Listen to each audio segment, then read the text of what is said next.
professional learning sessions!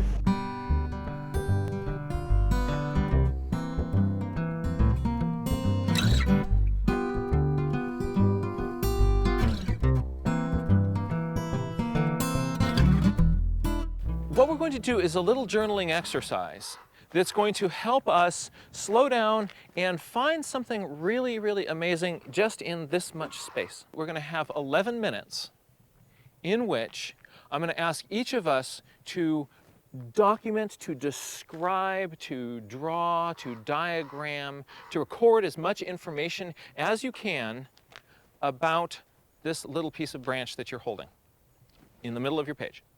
And then what we're going to do is we're going to take all of our journals, we're going to put them in a circle, we're going to take all of these, put them in the middle of that little ring that we've made, and we're going to try to see if we can match up each of these with the sketches that everybody made. So your goal is to try to record enough information that somebody would go like, it's not, this one, I know this one is definitely this one right here.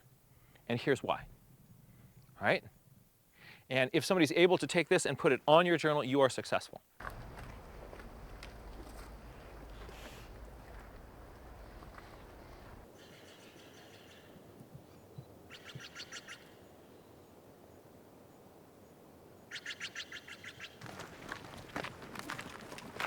Oh, those lips. I'm never going to look at him.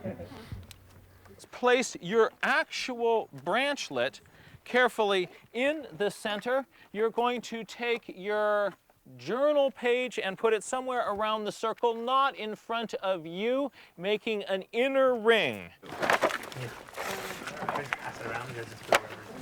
Once you have them, you feel confident that they're on the right page, let's start to discuss as some groups some characteristics that you see in the notes that really kind of helps convey this one versus that. What are some tricks that you're seeing that people are doing that you could steal also?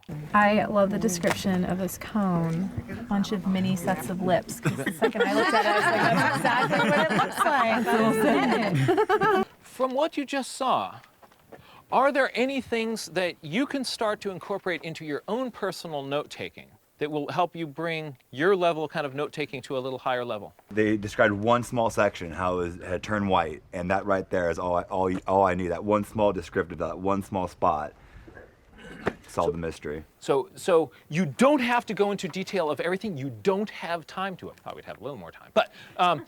But if you can just get specific with this one little part, you do one part well, you show how that fits into a larger framework, boom, you're out of there. But you can get super detailed with that one little part in that same little amount of time. Interesting. Debriefing this as educators, as instructors, think for a second, what could be the benefits about this sort of activity with students? Give you a second to think and then talk to your neighbors before we share. That you've never really seen something until you've drawn it, and then it just makes you pay so much more attention to what the leaf actually looked like. And just like Jack was saying, that you're drawing that leaf, not the maple leaf that you have in your mind. And it just, yeah, you learn a lot from that object and from that experience. I think a lot more than taking a picture. I was so sad to put my leaf back. Oh. I know, it's like, oh, no, I have to go put you over. Okay. Yeah. So I think it's great for fostering connection. People were able to find my leaf, so I felt good about it. Yeah, it was pretty good. But. Okay, so that game-like quality, you know, first of all, kind of taking the pressure off and giving students an experience at journaling where they feel successful so that they want to do it again. What else? People who can take concepts, ideas in science, and turn that into a little graphic are extremely valuable. I was going through some of my stuff from my dad passing away, and he had some of his elementary and middle school schoolwork. And so he was born in 26, so we're talking in the 30s. And his biology class, the sketchbook was blank pages, and it was sketches of flowers, of frogs. It was all full of sketches that was not workbook pages. And it's like, why did we get away from that? These are real professional working naturalists and scientists. These are examples of their work here. What we're going to do is do kind of just an informal bopping around and checking stuff out. It doesn't need to be a rotation at all. You can just kind of look around at stuff. When you're looking at these entries, Think about what is the intent behind it? What is the naturalist or the scientist trying to do, and how are they doing it? How are they recording information? What kinds of information are they recording? It doesn't need to be quiet. You can kind of talk to each other about that. All right, go for it. The recording of the weather. It's very shorthand, but great. Yeah. Icon.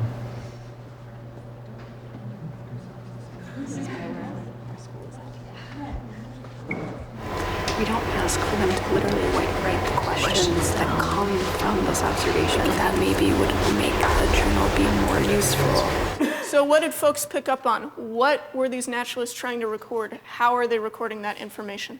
I think they were really just trying to capture the moment. You know, you have the wind speed and sun and the direction of the sun. There's a little inner monologue of, well, I wonder why they're doing this, and then oh, it's because of this. Well, actually, it was because this changed, and you just have that entire moment, not only what they're observing, but also what they're noticing there on the paper. They're watching something unfold over time, and as through that process, questions are generated that they can refer back to, and that prompts, you know, maybe a different angle or a zoom in or zoom out on a particular piece of what they're drawing or writing about. What else? There's one that's a comparison right here. I don't know if you guys saw this, the elderberry and the buckeye. Might have just been for their own edification to learn the differences between those two. There was a mixture of some that have a clear purpose. Some of them you can tell they went to observe and record a phenomena. Right. And some of them are simply, right. And then some of them are just, I went and sat in the woods and here's what I saw. Are there any other similarities in terms of how information is being recorded or what kinds of information is being recorded? Location, maybe time of day, date. I mean, there's, you know, the fundamentals of field journaling. And not only does that, you know, is that important scientific information, it also, when you go back to that page, it puts you a little bit in their shoes. It lets you know what they were experiencing when they were writing these things down. And for the journaler, when they go back, they are more likely to remember those things and kind of have a deeper record of what they experienced, which for a student, you know, in their really busy short time at an outdoor school, that could be a really neat thing for them to be able to do. We could video what was happening with the bittern over there. I think that's what that was on the side, but whoever journaled that was writing all the postures and what they meant and seeing the behavior that was happening and recording the misses or what they got when they were trying to feed, and they just recorded everything that we probably could have seen in a little clip on Discovery Channel, but we might not have really taken it in the way that that person did. We're going to head outside and model another student journal activity that kind of gets at a different way to process information and use your journal. Focus on observations before art. This is not art class. It's not about making a pretty picture. It's okay if a student makes a pretty picture or does some amazing writing while they're with their journal. But the point, as you all were kind of getting at, is to really slow down, is to see and to look at things and accurately record what students are observing. A couple other things that does for students is it gets them away from symbolic drawing, where they draw a house and they draw the box with the triangle on it and the windows. They're actually looking and recording the information that they see.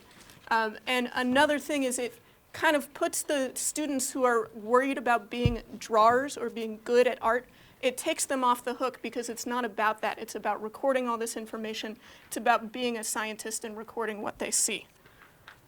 Drawing and writing together. Not only does the drawing and writing help a student to kind of process information in different ways, something else it does is it enriches the way that they record information. So some things are really easy to record in a picture. Some things it's easier to write. And the dialogue between those things, between the written word and between the picture, lead to a much richer representation of what a student is experiencing, and also to a different way of processing information than if they were just writing a description or just drawing a picture or just looking at something. And what you're going to do is you are going to find a flower that you think is kind of right there in its most robust, most super open, I am a flower posture. So kind of like that prime of its life flower. what you're going to do in your journal is you are going to, maybe in the center of the page or something like that, make a little drawing of your flower. And this isn't, accurate, but actually look at my flower really hard and record that information using both drawing and writing. And then I'm not just going to stop with that one flower. I'm going to find other types of that flower that are in different stages. So I might look for a flower that is just a bud, which is kind of like a code word for a flower that hasn't even opened yet. So I'm going to go as far back as I can, all the way to a flower that maybe hasn't even opened yet. And I'm going to draw that and record information. Then between that really open prime of its life flower and the bud, I'm going to try and fill in as many stages as I can. And what does it look like when it's a little bit open, when it's a little bit more open, when it's about to be in full bloom?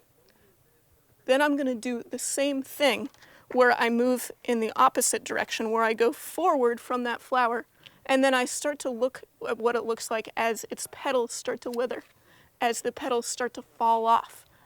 Look at what happens as that happens, and then go as far as I can. The whole time, I'm not just going to be drawing. I might be writing observations that I have. I might be writing questions that I have. Find where you want to be, and make sure that you're working on the same kind of flower, that they kind of look similar and you're not bopping back and forth between different kinds, okay? All right, let's go.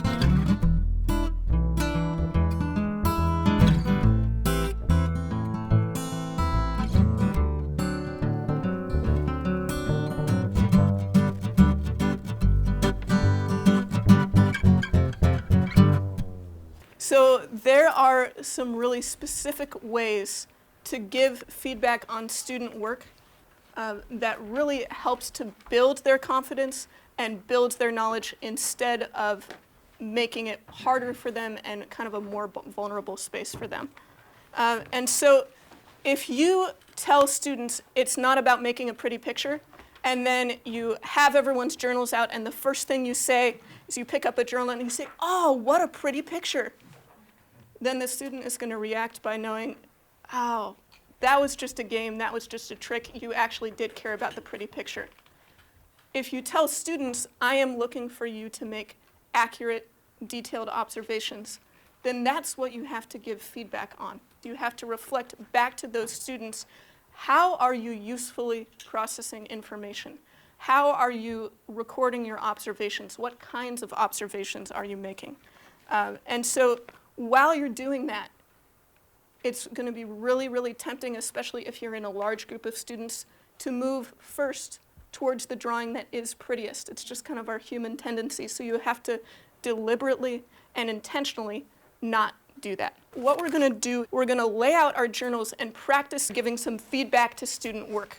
What I'm going to do real quick is model a couple of the types of things that you can say, and then in your little table groups, each person will have a really short amount of time to practice being the instructor and practice giving pieces of feedback that reflect not on someone's drawing ability, but on how they're recording information.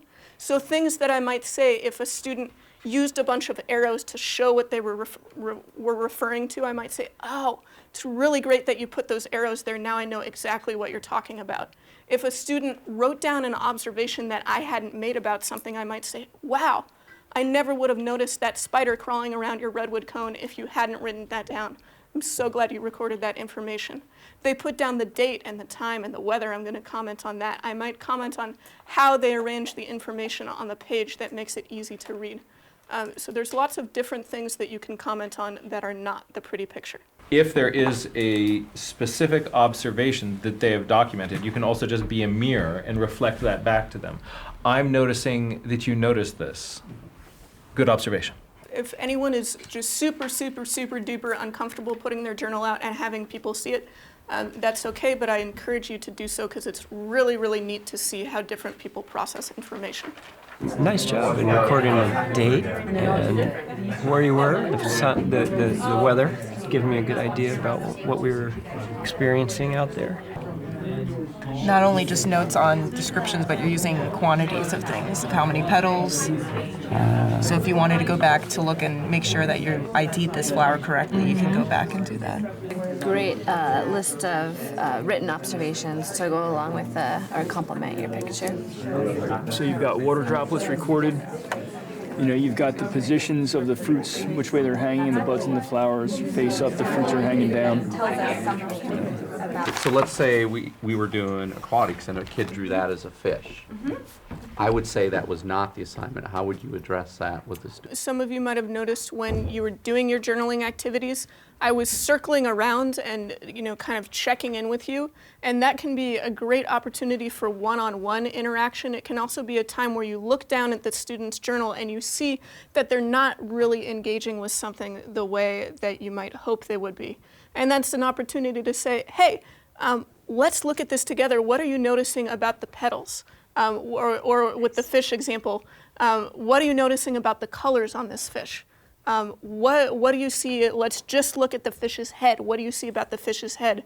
Once they have some concrete details that they have observed, you can say, okay, great, put that down in your journal. If you can't draw the fish's head exactly how you want to, maybe write down a description or just do a really simple diagram. And so kind of those individual conversations can be really, really helpful to know where students are at and to kind of get them to observe more deeply. There also is a real time for that fish symbol. If you're drawing a little sort of diagram of a stream bed and sort of locating where you're seeing the larger fish, where you're seeing the smaller fish, getting in there and drawing a detailed fin by fin fish, no way. Make a little fish symbol, a big one where you find the lunkers, and little ones where you find the small ones. So there can be a real place for that. Or let's say that somebody has this fish symbol. You could say, let's use that as a starting line, right, and place, and now let's look really carefully and add to that sort of as close to the top and bottom, where is the lateral line on this fish? You can use that fish symbol as a placeholder. Parts of things can be handled in a very, cartoonish style and get down some information. As long as they're recording data, it's good. And so what I would do is then try to get that person to add, all right, let's add more data to that. Rather than the term details, which often is code for pretty picture. I like how detailed that is, right? I think of information and data, right? What other information can we add on this to make the amount of sort of data that's recorded here even richer? It's not so much about praise as it is about acknowledging the accurate details so they can build the skill, right? We're building skills. We're not like judging. So even giving praise is judging too, right? You don't want to be doing that.